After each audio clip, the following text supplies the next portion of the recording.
जो मजदूर अपनी पेट की आग में बाहर निकला अपने घर से, अरे वर्मा, और उसको गोली मार दिया तुमने, कहीं हिंदू और आप शर्म नहीं आती है? बोलिए, इंसानियत को आप शर्मसार कर रहे हैं। ये तो बोलिए, यहाँ आप इंसानियत को शर्मसार कर रहे हैं। आप उन लोगों को निंदा करने वाले मुसलमान बोलेंगे, कांग्रेस ने कहा, हम केवल हत्या की बात कर रहे हैं। कहा कि हत्या करने वाले अरे साहब दरिंदे हैं, शैतान हैं, वहाँ जो लोग हैं वो कोई जगह नहीं है।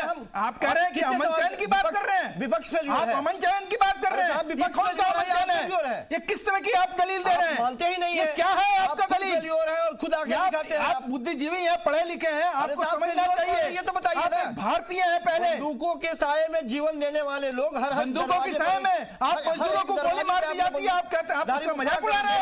आप ये अपने चैनल पे बैठ के ये कह रहे हैं कि वो अपने पेट के आग में निकले, उन्हीं हत्या थे साहब। हत्या आप यहाँ के मजदूर, यहाँ किसी मजदूर को दो थप्पड़ मार दीजिए, आप पहलवान हो जाइएगा। हत्या ही बंद कराने, सुनिए, आप किसी रिक्शे वाले को दो थप्पड़ मार के पहलवान हो जाइएगा। महेश जी सुनिए ना, मतलब अगर कोई सवाल उठाए, कोई अगर सवाल उठाए, कोई अगर कुछ जानना समझना चाहे तो वो भारतीय नहीं है, मतलब वो बाहरी हो गया। ये कैसा न्याय? हाँ, मैं आपको बताता हूँ कैसे। मैं कहूँगा अगर कश्मीर में 5 मजदूरों की हमारी हत्या हुई है, हत्या हो जाए सवाल नहीं उठाए, सहानुभूति ये करना हो जाए सवाल नहीं करनी चाहिए। हर एक के दरवाजे पे आप खड़ा कर दे, हम सवाल नहीं उठाए, उसका जितना फासला करना चाहिए उसका करना चाहिए, लेकिन उसको लेकर ये कहना कट कर दीजिए, वहाँ पे 5 मजदूरों की हत्या का मतलब है कि अमन चैन जो है सारा खत्म हो गया, कल किसी और 370 धारा हटाना बेमानी हो गया। और स्टेट में नहीं होगा, ये तो कोई बात नहीं हुई। ये कौन सी समझदारी वाली बात है? समझदारी की बात नहीं, ये समझदारी वाली बात है, ये भारतीयता वाली बात है, ये देशभक्ति वाली बात है। ये राष्ट्रवाद नहीं है। विवेकानंद जी जवाब दीजिए। विवेकानंद जी आपने कई कारण बता दिए। और राज्य में आप हमेशा जो कोई भी कदम उठाते हैं आप उसे संपूर्ण रूप से पहले उस पर होमवर्क करते नहीं है। प्रॉब्लम यही है, आपने नोटबंदी उठा दिया, उसी समय आप आतंकवाद की खबर बोल रहे थे, नोटबंदी पे चले गए। आप नहीं, वही उसी के थ्रू आ रहा हूं। आपने 370 और 35 से हटा के पूरे कश्मीर को आप सारे समस्याओं से निजात दिलाने वाले थे, सारे समस्याओं से आप निजात दिलाने वाले थे। राजनीति गर्म रहती थी, कश्मीर में जो नोटों के बदौलत चुनाव जीतते थे आप उनके साथ हैं, आप वहां पे जो नोटों की वजह से कालाबाजारी करते थे उनके साथ हैं, कर देने वाले थे, जो नोटों के ऊपर इस देश को चलाना चाहते थे उनके साथ हैं। जवाब दीजिए। सब कुछ ज्यों का त्यों है, ये करने की कोशिश जरूर की जाती है, सब कुछ ज्यों का त्यों है, बल्कि और मुश्किलात पैदा हो जाती है। जैसा कि संजीव जी कहना चाह रहे हैं, असेंबली आपने जम्मू कश्मीर को दे दी, दोनों को यूनियन टेरिटरी बना दी, लद्दाख को आपने असेंबली नहीं दी। आप किसी और स्टेट में भी ये कार्रवाई कर सकते हैं, इनको ये भी खदशा है, इसको कैसे देखा जाए? कुछ खदशे तो हैं। मुझे अब देखिएगा कि हमेशा संजीव जी और कांग्रेस के समर्थक और कुछ कम्युनिस्ट लोग जो है हमेशा वो कुछ ऐसा ढूंढना चाहते हैं ताकि उनके हाथ में वो जो है ना वो इंस्ट्रूमेंट आ जाए और सरकार को वो प्रहार करे। ये जो लाइन होती है सरकार की टिप्पणी करना, टीका करना, उनका आलोचना करना, ये विपक्ष का काम होता है, बुद्धिजीवियों का भी काम होता है, उसमें कोई भी दुमत होने की कोई गुंजाइश नहीं है। पर आप सरकार की आलोचना करते करते कब आप राष्ट्र के खिलाफ बोलने लगते हैं, ये आप तय करेंगे, यही आप तय करेंगे, आता है आप तय करेंगे जो है वो लक्ष्मण सरकार की आलोचना और राष्ट्र की आलोचना तय करेगी। ये आपकी मानसिकता तय करेगी। नहीं, वही तो मैं कह रहा हूँ। ये आप मानसिक रूप से सरकार की आलोचना करते आपकी मजबूरी है, इसका आप यदि सरकार को ही राष्ट्र समझते हैं तो ये आपकी मजबूरी है। इससे आप बिल्कुल मैं नहीं समझता। सरकार और राष्ट्र में अंतर है। सरकार की आलोचना की बात कर रहे हैं, विवेकानंद जी जवाब आप ये दीजिए। हाँ। सरकार ही क्या राष्ट्र है? सर, ये लोकतंत्र है, ये जमहूरियत है और दुनिया की सबसे बड़ी जमहूरियत है, ये दुनिया देखती है। तो ये कौन तय करेगा कि कौन जो है सरकार की आलोचना करते करते करते जो है राष्ट्र की आलोचना करने लगा? ये कौन तय करेगा? नहीं देखिए, खुद तय करेंगे। संजीव जी मुझे थोड़ा टाइम दीजिए। जी बिल्कुल टाइम। मैं जैसे इमरान जी अभी कह रहे थे हम कि सरकार की आलोचना करने का अधिकार हर लोकतांत्रिक व्यवस्था में हर नागरिक को है और वो होनी चाहिए। अगर सरकार की आलोचना नहीं होगी तो सरकार अपने हिसाब से काम करने लगेगी, जो राष्ट्र के हित में नहीं हो सकता है। इस बात को लेकर के कोई भी संशय या संदेह आप हमें ये बताइए कि राष्ट्र की आलोचना क्या है? सरकार की आलोचना, राष्ट्र की आलोचना बताइए क्या है? अभी इसकी श्रेणी क्या है? आप ही का उदाहरण बताता हूं संजीव जी। मुझे अब 2 उदाहरण, एक आपने कहा कि आपने जम्मू एंड कश्मीर में किया है, ऐसा है किसी भी राज्य में कर सकते। मुझे बताइए इस प्रकार का जैसे special status Jammu and Kashmir को दिया गया था, किस राज्य में इस प्रकार का स्पेशल स्टेटस है? दूसरी बात, आप कह रहे थे कि 1990 के दशक में जिस प्रकार से वहां के कश्मीरी पंडितों को मार करके उन पर अत्याचार करके वहां के टेररिस्टों ने भगाया गया था, उस चीज की तुलना आप ये आर्टिकल 370 को हटाने के बाद की परिस्थितियों का कर रहे हैं। इससे पता चलता है कि आप यहाँ पर सरकार के आप सरकार के विरोध में बात नहीं कर रहे, आप राष्ट्र की संप्रभुता को लेकर सवाल उठा रहे हैं। 6 सालों से सरकार में है, कितने कश्मीरियों को बचा दिया आपने? इतने बड़े हिमायती यदि आप राष्ट्र की एकता जो है ये बात अलग होती है। सरकार हम ये कह रहे हैं कि आपने कितने कश्मीरियों को बचा दिया, यही बता दीजिए आप। क्या कितने कश्मीरियों को वापस, कश्मीरी पंडितों को वापस बचा दिया आपने, ये बता दीजिए आप। 5 अगस्त को आर्टिकल 370 को हटाया गया है।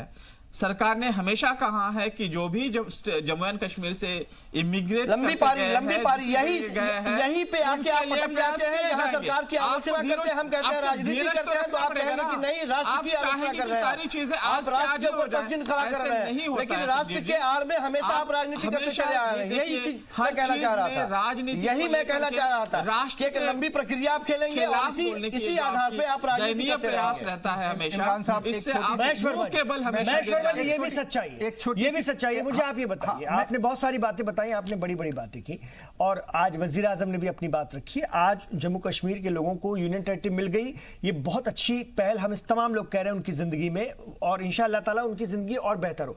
लेकिन आप मुझे ये बताइए महेश वर्मा जी, क्या मामूल पर जिंदगी लौट रही है जम्मू कश्मीर में, या इतनी जल्दी लौटेगी जैसा कि भरोसा दिलाया जा रहा है जम्मू कश्मीर में, लद्दाख में? मैं आपसे जानना चाहता हूं, और दहशतगर्दी का पूरी तरह से खात्मा कब? ये सवाल करेंगे लोग, ये सवाल करेंगे। आपने बड़ा कदम उठाया, इसलिए आपसे मैं कह रहा हूं कि इस सवाल से भी एक बड़ा सवाल है, उसको समझने की जरूरत है।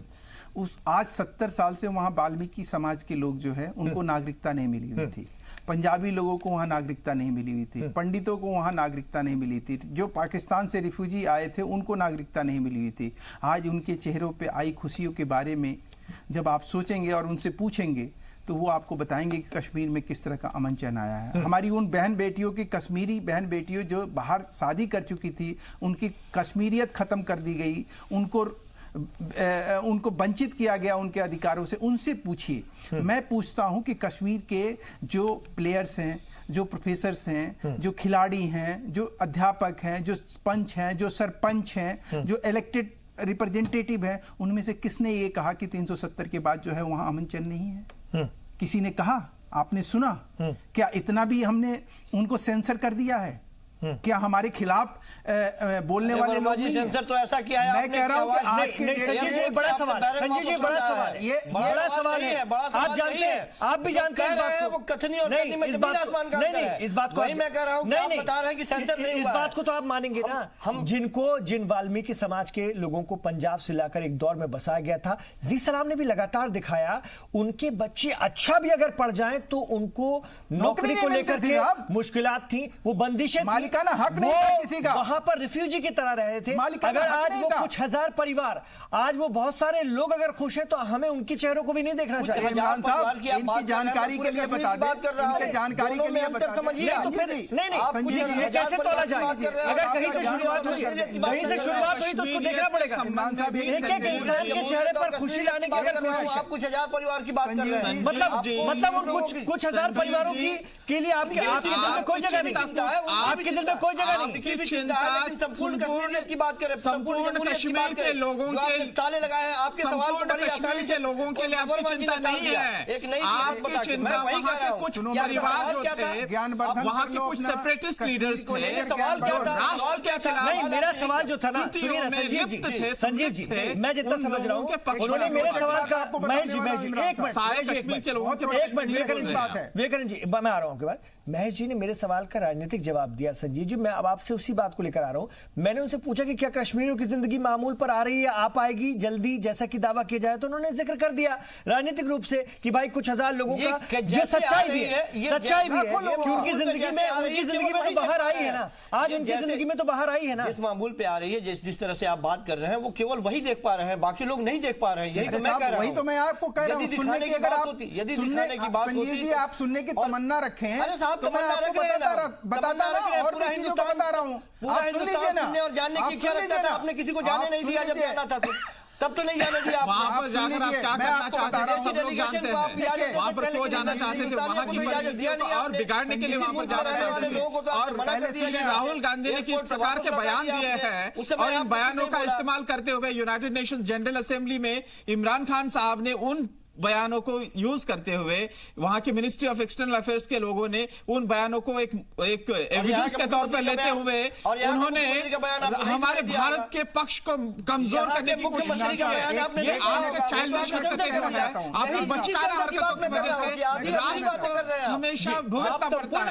ये इस बात से बात कीजिए, दिल खोल के बात समझ में नहीं आता, आपको शर्म कैसे नहीं आती? आप राहुल गांधी की बात को तो आपने देख लिया, लेकिन आपने वही मुख्यमंत्री के बयान, प्रदेश के मुख्यमंत्री के बयान का भी कोट किया गया था वहां पे, वो नहीं देखा आपने। इमरान जी, मैं एक बात कहना चाहता हूं। संजीव जी, आपके मतलब की एक बात मैं बताऊं कि देखिए, ये जो संजीव जी आप बात बोल रहे हैं ना कि वहां अमन चैन नहीं है, वहां बंदूक के साये में लोग रह रहे हैं, ये जानते हैं ये कौन बोल रहा है आज की डेट में? आप कहेंगे पाकिस्तान बोल रहा है, हम पाकिस्तानी भाषा बोल रहे हैं, इसलिए हम देशद्रोही हो गए। लोग आप यही चीज बोला के सुनिए, आप सारे लोगों पे इसी तरह का आरोप लगा के आपने चुप करा दिया। क्यों कहा चुप करा दिया आपने? सुनिए, क्यों आपको नहीं, मैं आपको इस चीज पे एतराज है क्या?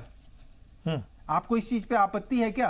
किस चीज पे? कि अगर हमने 70 सांसदों को बुलाया और उनको दिखाया कि ये कितना बड़ा झूठ है, कितना बड़ा मक्कार है, कितना बड़ा ये आतंकवाद का फ्रेम है। हम तो इससे भी ज्यादा उम्मीद रखते थे। पठानकोट में तो आपने आईएसआई को बुला लिया था। अभी आपने क्या बोला? बड़ी चीज नहीं है। आपको क्या एतराज? मैं वही कह रहा हूं, इसी बात पर मैंने कहा तो इससे भी चार कदम राष्ट्रवाद पहले और चल के आपके दिखा दिया, इसलिए मैंने कहा सवाल कि उठाना लाजमी है और कांग्रेस के लोगों को कश्मीर हमारा अंदरूनी मामला है, समझना पड़ेगा।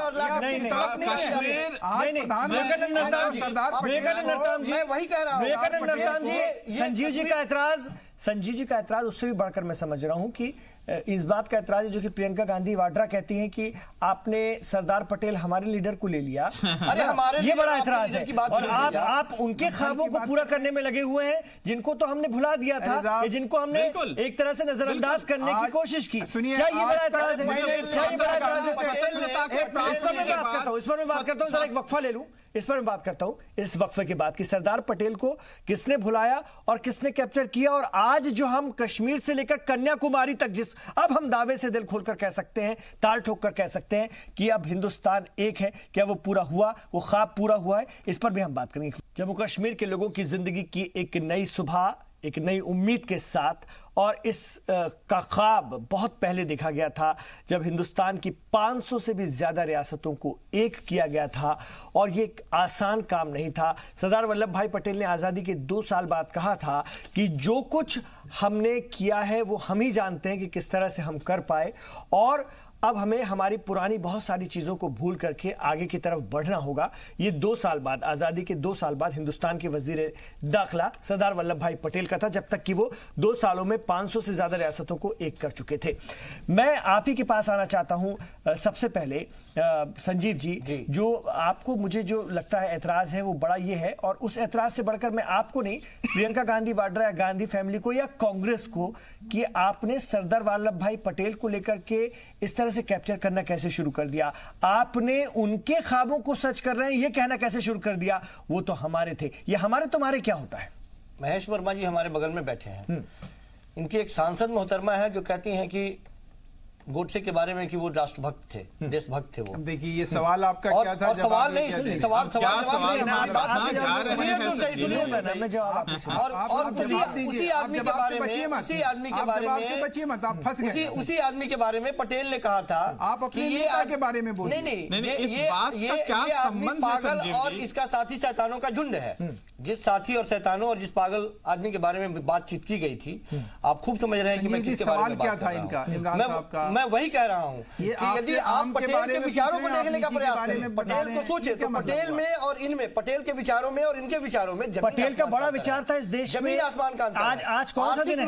आज संजीव जी क्या कौन सा दिवस हम मना रहे हैं? आप जानते हैं क्षेत्र को आप लगातार आज कौन सा दिन है? पटेल ने अपने भाषण में यह चीज कहा था कि यदि मुझे मौका मिले या हमारे देश को यदि आगे ले जाने की की बात होगी तो जितने ये छोटे छोटे सेक्टर है, फैक्ट्रियां हैं, सारे को हम राष्ट्रीयकरण करके और फिर देश को आगे ले जाने की बात करेंगे। आपने तो सारे को बेच दिया, एक एक करके सारे को बेच दिया। संजीव जी, आप अभी भी नो मैन्स लैंड में खड़े होकर के सोच रहे हैं। सोच नहीं रहे, आज हम वैश्वीकरण के समय में रह रहे हैं। संजीव जी, आपको आधुनिकता में आने के बाद 1991 में आपको एहसास नहीं है क्या? पीवी नरसिम्हा राव साहब ही थे, आपके कांग्रेस के ही प्राइम मिनिस्टर थे। हमारे पास विदेशी चलन जो पूरी तरह खत्म हो चुका था, तब जाकर के हमने लिबरलाइजेशन, प्राइवेटाइजेशन एंड ग्लोबलाइजेशन को स्वीकारा था। हमारी अर्थव्यवस्था को खुली करने की बात की थी। किसके दौर में ऐसे हालत में, ये तो कांग्रेस की पार्टी की सरकार के दौर में आया था। अब उस वक्त देश के मुख्यमंत्री कौन थे, खिलाफ वज़ीर-ए-आज़म कौन थे? जैसे जैसे परिस्थितियां बदली, सोवियत यूनियन का जिस प्रकार से विघटन हुआ है, उसके बाद में जैसी वैश्विक परिस्थितियां बदली, उन परिस्थितियों में अपने आप को अपनी प्रासंगिकता बचाए रखने के लिए हमें जो भी करना पड़ा हमने किया, और हर किसी को उसको स्वीकारना पड़ेगा। ये बात नहीं है। मैं कह रहा हूं, आप कैसे कह रहे हैं कि सारे नहीं, मैं आ रहा हूं मैं आपके पास सवाल के साथ कि आपने सरदार पटेल को तो अपना लिया दिखाते हुए, आप जो भी उन्हें अपना बताते हैं, लेकिन उनके विचारों से आपका दूर दूर तक कोई लेना देना नहीं है, जो शुरू से संजीव जी बार बार कहने की कोशिश कर रहे हैं। प्रियंका जी ने भी आज कहा। देखिए, प्रियंका जी को शायद समझ कम है कि आज तक कभी सरदार पटेल के बारे में एक शब्द भी किसी घोषणा पत्र में कांग्रेस ने नहीं लिखा। आज तक कभी सम्मान नहीं दिया जो सरदार पटेल को कांग्रेस से मिलना चाहिए। पहली बार ऐसा हुआ कि देश के प्रधानमंत्री, हाँ, इसलिए आपने उन्हें अपने राजनीतिक रूप से स्वीकार कर लिया, लेकिन उनके विचारों पर आप चलेंगे या नहीं? मैं सुन लीजिए, ये सरदार पटेल की जो एक सोच थी और समझ थी, आज अगर सरदार पटेल की चलती नेहरू जी के आगे तो आज ना अयोध्या होता, सोमनाथ के ऊपर कितना बड़ा हाय तौबा मचाया गया, और उसका खामियाजा जानते हैं। आपको एक बहुत बड़ा खुलासा करूं कि इस देश के प्रथम राष्ट्रपति ने जब सोमनाथ मंदिर में जाकर उसका उद्घाटन किया, डॉक्टर राजेंद्र प्रसाद, तो उसका बदला नेहरू जी ने ये लिया कि उनके मरने के बाद प्रथम राष्ट्रपति का अंतिम संस्कार भी राष्ट्रीय सम्मान के साथ नहीं किया गया। ये इस देश का दुर्भाग्य रहा, ये कांग्रेस करती रही है। ये सरदार पटेल को सम्मान दे रहे हैं। प्रियंका जी को समझ लेना चाहिए कि सरदार पटेल के नाम का लेने वाला व्यक्ति कांग्रेस में एक नेता भी कोई बता दे जो अब से पहले कभी कांग्रेस के कोई नेता ने सरदार पटेल के नाम से कोई जयंती मनाई हो, कभी उनके नाम से कभी कोई कार्यक्रम किया हो। नेहरू और गांधी परिवार का जो एक परंपरा रही है, जिसकी वजह से 19 बार ये खंडित हुई कांग्रेस, क्या वो चीज भूल गए ये लोग? सरदार पटेल के नाम पर आलाप पिलाप और प्रलाप करने वाले लोग, ये डॉक्टर राजेंद्र प्रसाद जो मतलब दवा के बगैर मर गए इस देश में, जिनकी आज भी समाधि जो है इस बात के लिए तरसती है कि कांग्रेस का कोई नेता वहां जाए और ये कहे कि ये देश के प्रथम राष्ट्रपति थे। आप शांत हो जाइए। और भारतीय कांग्रेस के वो अध्यक्ष हुआ करते थे। अरे कहां, अरे कौन हो, किस तरह के लोग हो? मंडल में जिन लोगों राजनीति के नाम पर, राजनीति के नाम पर हमारे देश के इन महापुरुषों को उपेक्षित करने वाले, अपमान करने वाले, आज कैसी बातें कर रहे हो? प्रियंका गांधी ये कह रही है, प्रियंका गांधी पहले समझ ले कि भारत के ये जो दिव्य पुरुष थे, जिन्होंने इस देश के संविधान सभा, डॉक्टर राजेंद्र प्रसाद जी ने इस देश के संविधान सभा के सिग्नेचर के उनके साइन से ये देश जो है, इस देश में संविधान और गणतंत्र लागू हुआ, उस आदमी के अपमान को ये देश कैसे भूलेगा? कांग्रेस ने अपमान किया, नेहरू जी ने अपमान किया, और वो इसका एक कारण था। विकरण जी ये बताइए, ये कैसी परंपरा है? कौन से लोग हैं? विकरण जी आप ये बताइए, आज अलाप पलाप और मिलाप संजीव जी फिर तो लौह पुरुष को सम्मान देना अपमान की बात है। प्रियंका जी कह रही है कि हमारे लोगों को ले लिया। अरे आपके लोगों ने अपने नेहरू गांधी परिवार के जो राजीव गांधी थे, इंदिरा जी थे, संजय गांधी थे, राहुल गांधी थे, वो जैसे भी थे, उनके अलावा किसी का गुणगान नहीं किया, किसी का चालीसा नहीं करी, किसी का स्तुति नहीं करी। आप लोग वो हो गए हैं जो इस देश को, इस देश में कुछ भी होगा, कुछ भी होगा गांधी नेहरू परिवार के नाम से होगा।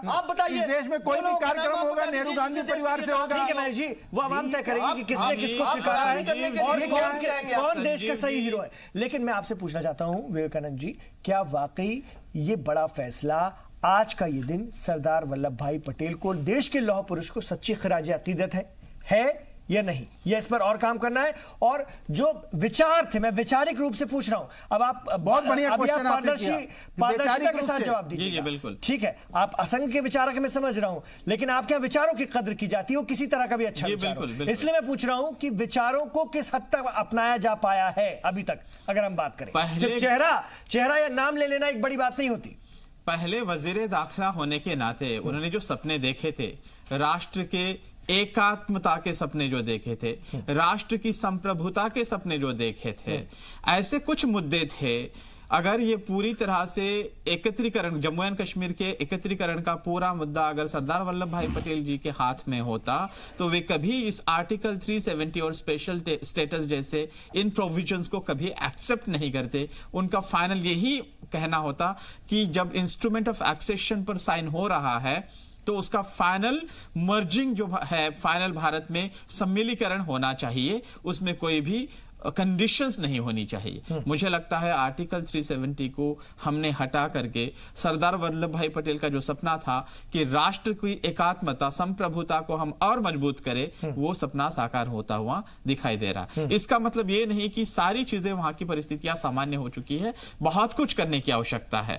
इतने लंबे समय से वहां की जो बेरोजगारी की परिस्थिति बनी है और विकास की परिस्थिति बनी है, उन परिस्थितियों को निपटने के लिए हमें हर संभव कोशिश करनी चाहिए। और जिस प्रकार से प्रधानमंत्री साहब और गृह मंत्री साहब ने हमेशा इस बात पर जोर दिया है, मुझे लगता है कि आने वाले दिनों में इस पर एक ठोस कार्यवाही होगी। मैं एक अंतिम बात कह देता हूं इमरान जी, संजीव जी बार बार कह रहे थे कि इस चीज का, ये जो यूरोपियन यूनियन के जो भी सदस्य आए थे जम्मू एंड कश्मीर को, उन्होंने जो विजिट करी थी, जिसके वजह से ये इस इशू को अंतर्राष्ट्रीय स्तर पर हम ले जाकर के इसका इंटरनेशनलाइजेशन या अंतर्राष्ट्रीयकरण किया है। नहीं, बार बार हर प्लेटफॉर्म पर ये भारत ने हमेशा कहा है कि ये भारत का इंटरनल मैटर है, इंटरनल अफेयर है, किसी भी राष्ट्र को इसमें दखलंदाजी करने का कोई अधिकार नहीं। आज का मैं बात कह दूं, विदेश मंत्रालय के प्रवक्ता श्री रवीश कुमार साहब ने कहा है चाइना ने जो भी जी सर सुनिए संजीव जी प्लीज, संजीव जी सुनिएगा, इस प्रकार से एक मौका देकर कुछ बातें करने की बातें मत करिएगा। आज रवीश कुमार साहब ने, विदेश मंत्रालय के जो प्रवक्ता है, उन्होंने कहा चाइना ने जो कहा है कि जो स्टेटमेंट इशू किए हैं, उन्होंने कहा है कि भारत ने एक तरफा जो निर्णय लिया है जिसके वजह से इसको हम एक्सेप्ट नहीं करते हैं। तो रवीश कुमार साहब और विदेश मंत्रालय ने स्पष्ट तौर पर इस बात को धिक्कारते हुए कहा है कि जम्मू एंड कश्मीर में जो आर्टिकल 370 हटाया है वो हमारा इंटरनल मैटर है और चाइना या अन्य किसी भी देश को इस प्रकार के आंतरिक संप्रभुता विषयों पर बात करने का कोई अधिकार नहीं है। हम टॉलरेट नहीं करेंगे। बहुत शुक्रिया। तो मुझे लगता है इसका कोई इंटरनेशनल नहीं हो रहा। ये इस डेलीगेशन पर, यूरोपीय यूनियन के डेलीगेशन पर हमने कल तफसील से बात की थी, मैं और आप लोगों को बुला लूंगा उस पर चर्चा करने के लिए। ठीक है, शुक्रिया, बहुत शुक्रिया। तो जम्मू कश्मीर के लोगों की जिंदगी का एक नया बाब खुल चुका है। देखना ही होगा कि कितनी जल्दी उनकी जिंदगी बेहतर तरीके से मामूल पर आती है। नौकरियां, अच्छी जिंदगी, अच्छी रोजी रोटी, एक अच्छा माहौल उनको फराहम होता जाता है, जिसकी वो ख्वाहिश रखते हैं, जो हर इंसान, हर नागरिक, हर शहरी चाहता है। बहुत बहुत शुक्रिया आप तमाम लोगों का चर्चा में शामिल होने के लिए।